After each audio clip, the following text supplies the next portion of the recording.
Hey Mandy, this is the demo for Journey to Monolith, and I'm recording this during the Steam Next Fest event, and I'll link to the Steam page in the description down below for those that are interested. And this seems to be like a turn-based RPG, similar, like using Duelyst assets. So yeah, ever since Duelyst the original Duelyst shut down, they released the source stuff. So this person decided to make an RPG out of it. So this has no relation to the original Duelyst 2, which I should play again. I know I stopped, but I really should go back to that. It's a fun game. So I do like the artwork in the Duelyst, I guess, world and lore. I kind of want to see how this goes. So yeah, let's just go into it. We'll enable the tutorial. I guess it's enabled by default. New journey. I don't know how long the demo goes to, but welcome. Please select a general to lead your team. Each has an attack and defense stat. So yeah, this is, I think I already mentioned this before, this has nothing to do with Duelyst or Duelyst 2, the card game. So I think like people who play that would go into this thinking about certain cards and all the stats, but I believe this is entirely different. So it's not going to be like, yeah, as you can see, it's like 14-3. 15-5, it's all different. It's not like 2 attack 20. Has it been 20? Well, it's been so long, anyways. Similarly, each has a unique passive ability that can influence the tide of battle. They also have different actions which can be used each turn at the cost of energy. Click each general to view their stats. Best of luck. Alright, so we got Faye Bloodwing, which is Vanar. We got Vat the Immortal, which is Magmar, and Lilith Blightchaser, which is Abyssian. So, I mean, if I were to play Duelyst, I think my main would be Abyssian. So we got, if this kills an opponent, it will boost your attack and defense 1 stage. And then deal damage, then destroy 1 bastion from each side of the field. Deals damage again for each bastion destroyed this way. Remember the fact it seems like it's the weakest, right? So I mean, it's like 11 attack out of 14-15, and then 3 shield. So, but the ability, when this switches in, take 15 damage to summon 5 mini jacks. Well, this is in the front, raises attack to. Let's go with Lilith. Right, fine. Follow me. I don't know if like the pixelized stuff is intended as like an art aesthetic. So, alright. This is Crossroads. Let's start by recruiting a new fighter. I mean, yeah, recruit. Because we can only do the recruit. Alright, we got Shadow Watcher, Abyssal Crawler. So it seems like the skills and abilities map over for the most part, at least based on the small sample size. But there's also like powers you can do. So you can do poison, you can also do kill this unit to deal damage to the entire opposing team. Base power depends on remaining HP. And also, even though these two are Shadow Watchers, they also have different abilities. I don't know why they call it Vampiric Attack. It says drain health, so does it heal it as well? Let's just get it. Why not? Alright. Let's go. Let's see how this works. Is it loading? Or is this like a bug? I kind of want to say this is a bug. I don't know how early this is in the beta, so it just seemed interesting using Duelyst assets. So, oh, and the game crashed. the game crashed. Let me restart. We'll do continue.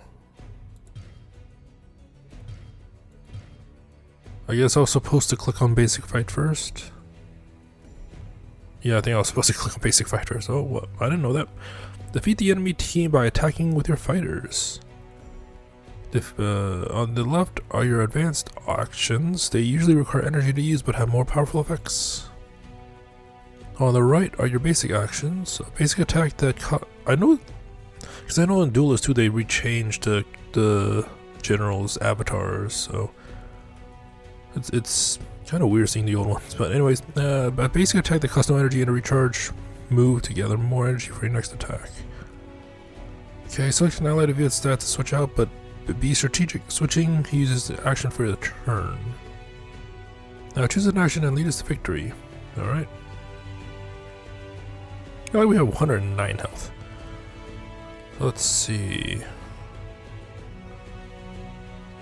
Health 70. Let's just do basic attack.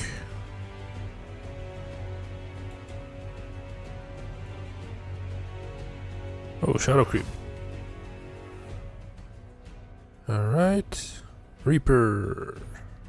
I mean, I'm pretty sure I should do the Reaper, right? Whenever a mini Drax or Bastion summon, deal 2 damage to. Okay. Do they don't have a mini Drax? Alright, so it does 26. I should do a normal attack. The shadow creep is wrecking me though. That's a lot of shadow creep.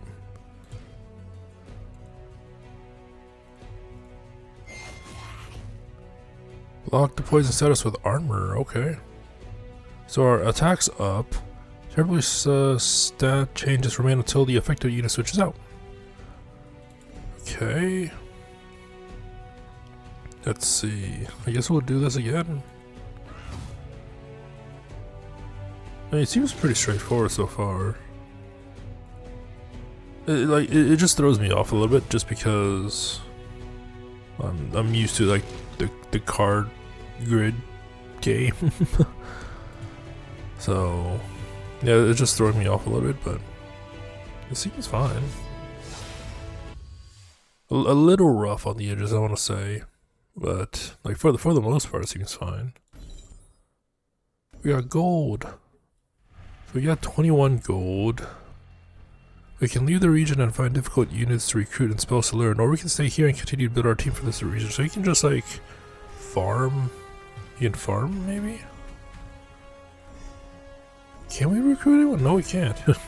We got Abyssal Crawlers and Shadow Watchers.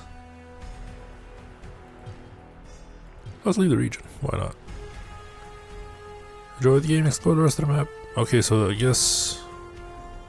yeah, so I guess the demo was just that. So let's just do... Let's do one more fight and we'll switch out with the Shadow Watcher, I guess. Oh, at least there are different enemies.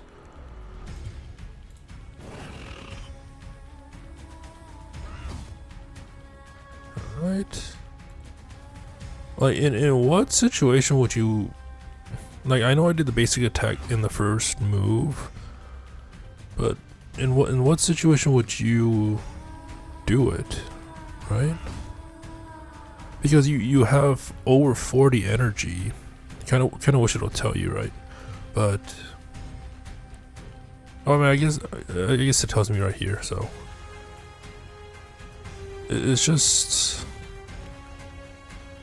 is it that hard to get energy? Because like we can just do this, right, and just gain energy back with the recharge. But maybe because it's like the first battle, the first area, it's supposed to be easier.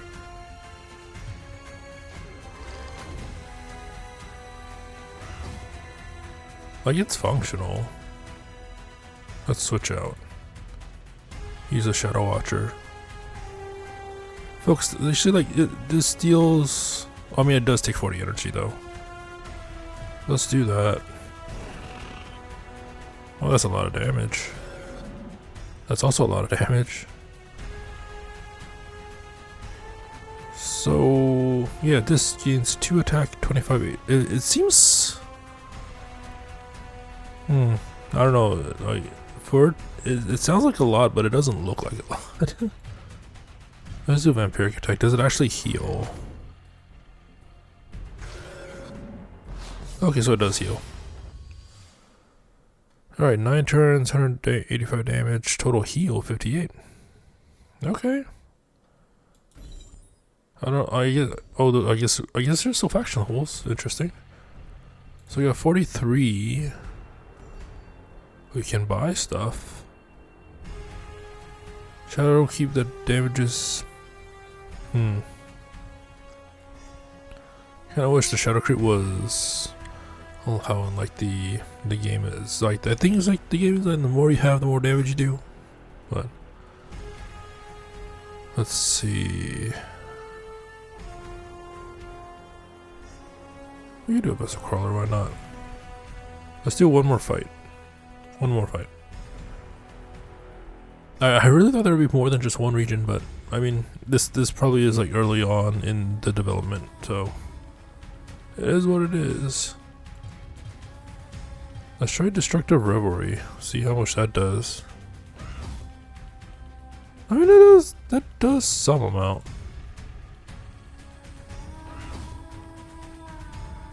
Okay, so now let's do Destructive Revelry.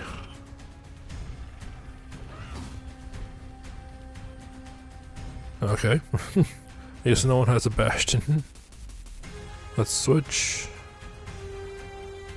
So in a way, I know it's not a one-to-one comparison, but it reminds me of Pokemon. Now, granted, I haven't played the more recent ones, but the fact that we can just switch out like characters to fight with, it just reminds me of Pokemon. Not that it's a bad thing. It's actually nice.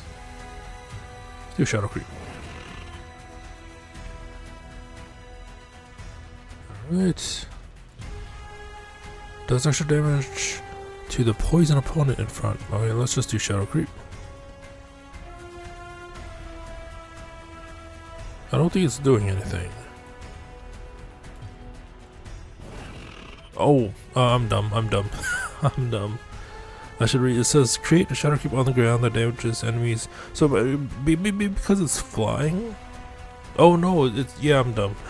I thought I read it, but I didn't read it. So it says create a shadow creep on the ground that damages enemy units switching in. So since this enemy's already switched in, it's not gonna do damage. That is my bad. I really should reading comprehension, right? Let's do focused attack. Oh, that did half. Nice. So is like the I assume the Death Watch ability is only in the current battle. It doesn't persist. And I assume that, but yeah, it's a little bit rough. Not the greatest RPG I've ever played, but it shows promise. And if it can expand, I guess, the Duelyst, game types, then all the more power, right? I do kind of wish if there was more different stuff. Like, I know they're using the assets from the original Duelyst just because it was open source, but maybe it just like pepper in some more custom stuff as well. Like as a prototype, I think it is. I don't know when the full game releases, but yeah, this seems fine as a prototype. Just refine it a little bit more, because while it is rough, right? Rough. So I don't know what else to say about this, but it shows promise. Like if it's more polished, and like there is a lot of sprites in the original Duelyst, so I wonder how they're gonna incorporate all of that. Like we have, like this is the Abyssian, so we got the Abyssian stuff to recruit, right? Even though it seems to be just Shadow Watchers and Abyssal Crawlers just on this starting region, but spell archives? Oh, we can purchase spells too. Okay, so that's something. The spell archives are home to powerful enchantments and spells that you can purchase for your fighters. Choose a fighter on the right side that will learn the spell. Tap, click its stats. Okay. So it's kind of like Pokemon. If you learn, like it has to replace something you learned, or I think. Many spells are very powerful, come with significant side effects. With this attacks, it takes 6 damage and summons a mini Jax. Okay. After this dies the first time, it comes back to life in a weakened state. Between turns, it steals 15 max HP from ally in front. See, like, this is not what Consuming Rebirth does, but I do like that. Like, it uses the same name and sprite, but like the ability is different. Like, it's kind of different. Even like the Horn of the Forsaken just summons a mini Jax, so we can put it. It also seems weird to like give a Shadow Watch or like the Soul Gatherer, the Horn of the Forsaken, and stuff like that. But yeah, like I said, this shows promise, and I'll link to the Steam page in the description down below for those that are interested. But I think what it's doing the most right now is making me want to play Duelyst 2. At least making me want to play again. So yeah, I don't know what the full version. Can we change? Abandon run. So let's see, new journey. Oh, so we don't even get to choose. Like, it's just a random of 3. I thought for some reason we get to choose out of all the generals. Yeah, like, it's interesting to see. Like, there's so many possibilities that this game can go, right? We have like the factions. They're like, maybe there could be a story. Follow the lore. I don't know. It's just so rough. It's so early on. It's so rough that there's a lot of possible. Hopefully, it doesn't get like scope creep and all that stuff. But yeah, like I said, I'll link to the Steam page in the description down below for those that are interested. And yeah, I just wanted to see, like, once this releases, I'll try it again probably and see how much more polished it is, or unless if they put it onto like another Next Fest or something like that. So anyways, hope you enjoyed it. Until next time, thank you for watching and have a nice day.